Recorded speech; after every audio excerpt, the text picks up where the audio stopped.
अभी ये खबर आ रही है कि रिया चक्रवर्ती अपने भाई के अरेस्ट हो जाने से काफी डर गई हैं और कोर्ट के चक्कर लगा रही हैं। उनको ये डर है कि कहीं मैं भी न गिरफ्तार हो जाऊं, और उन्होंने ये भी कहा है कि अगर मुझे कुछ भी हुआ तो मैं उन सारे बड़े बड़े लोगों का नाम लूंगी जो इस केस में इन्वॉल्व हैं। सूत्रों के हिसाब से यह पता चला है कि 4 बड़े लोगों का नाम वो ले सकती हैं।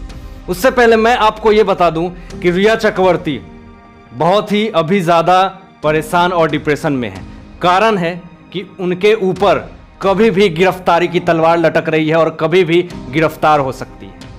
उसके लिए एनसीबी का बहुत बहुत दिल से धन्यवाद कि एनसीबी बहुत ही अच्छे से काम कर रही है और रिया चक्रवर्ती को इतनी आसानी से एनसीबी अरेस्ट नहीं करेगी। क्या फ़ायदा कि अगर अभी अरेस्ट कर ले और 4 दिन बाद फिर से बेल करवा ले रिया चक्रवर्ती। तो इसके लिए एनसीबी और सीबीआई पूरे अच्छे से पहले एविडेंस को इकट्ठा कर रही है, जितने सारे सबूत है उसको इकट्ठा कर रही है, ताकि जब वो अंदर जाए तो एक लंबे पीरियड के लिए या फिर उम्र कैद की सज़ा हो। इसके लिए एनसीबी और सीबीआई की पूरी तरह से अच्छे से इन्वेस्टिगेशन चल रही है। आज मैं बता देना चाहता हूं रिया चक्रवर्ती को कि आज आपको पता चल रहा होगा कि एक भाई को खोने के बाद एक बहन को कैसा फील होता है। जब सुशांत सिंह राजपूत अपने बहन से दूर हुए और बहनें अपने भाई को खोया तो उनके ऊपर क्या बीत रही होगी। आज तो सिर्फ आपका भाई जेल गया है, अरेस्ट हुआ है। उस बहन के बारे में सोचो जो भाई उसको छोड़ करके इस दुनिया से चला गया, और आज सिर्फ तुम्हारा भाई अरेस्ट हुआ है। आज समझ में आती है कि तकलीफ क्या होता है। कभी भी पूरी फैमिली गिरफ्तार हो सकती है, रिया चक्रवर्ती और उसके मम्मी पापा चक्रवर्ती। दोस्तों, अब मैं आपको बता दूं कि वो कौन से 4 बड़े नाम हो सकते हैं जो रिया चक्रवर्ती उस सारे बड़े लोगों का नाम ले सकती है अगर उन्हें कुछ भी हुआ तो। और वो इस बात को अपने सूत्रों के हिसाब से पता चला है कि वो इस बात को जोर जोर से बोल रही है कि अगर मेरे को कुछ भी हो गया तो मैं तुम लोग को जिंदा नहीं छोड़ूंगी और तुम लोग को भी मीडिया के सामने एक्सपोज कर दूंगी। ये खुलेआम वो धमकी दे रही है। तो मैं आपको बता दूं, इतना जरूर मैं आपको बता सकता हूं कि बॉलीवुड से 2 बड़े नाम हैं, वो सुपरस्टार के नाम है, फिर पॉलिटिक्स से 1 बड़े नाम है और दुबई का एक बहुत बड़ा नाम है।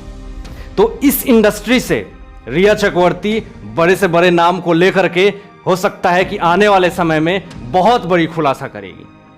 और उसके भाई ने ही अपनी बहन की काली चिट्ठी खोल दी है।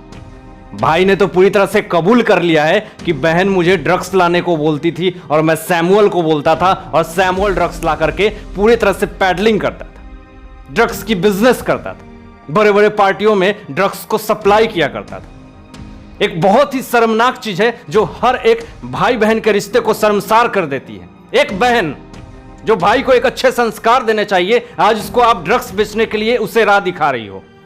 एक 26-27 साल का बच्चा की जिंदगी को आपने बर्बाद करके रख दिया। और ना जाने ऐसे कितने सारे यूथ बर्बाद हुए होंगे उस मुंबई इंडस्ट्री में और उस माया नगरी में, जो कि ऐसे ऐसे लोग, पैडलर लोग भरे पड़े हैं। तो आज जरूरत है हमें और आपको आवाज उठाने की और इन तमाम कचरे को इस संसार से दूर भगाने की। मैं आपको बता दूं कि रिया चक्रवर्ती को यह पता चल चुका है कि वो बुरी तरह से फंस चुकी हैं और आने वाले समय में और भी ज्यादा फंसती हुई नजर आएंगी।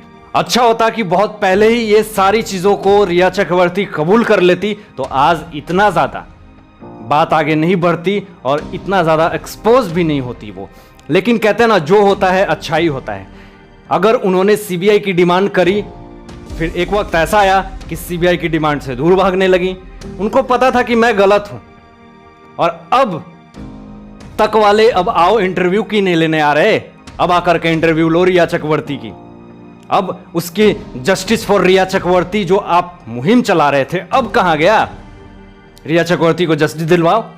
एक ड्रग्स बिजनेस पैडलर को आप लोगों ने समाज में अपने सिर पे बैठा के रख लिया। महाराष्ट्र सरकार, मुंबई पुलिस, ना जाने कितने सारे पॉलिटिक्स उसको बचाने की कोशिश कर रही थी। अब रिया चक्रवर्ती कितना भी बचने की कोशिश करेंगी, बच नहीं सकती हैं आप। आपके अगेंस्ट सारे सबूत है, सारे गवाह, और कहते हैं भाई ही आपके सारे पोल को खोल चुके हैं। तो आज के लिए बस इतना ही। मैं आशीष राठौर विदा लेता हूं। एक नई सोच के साथ आपके समक्ष उपस्थित रहूंगा। अपना ध्यान रखिएगा, ख्याल रखिएगा। Thanks for watching my videos.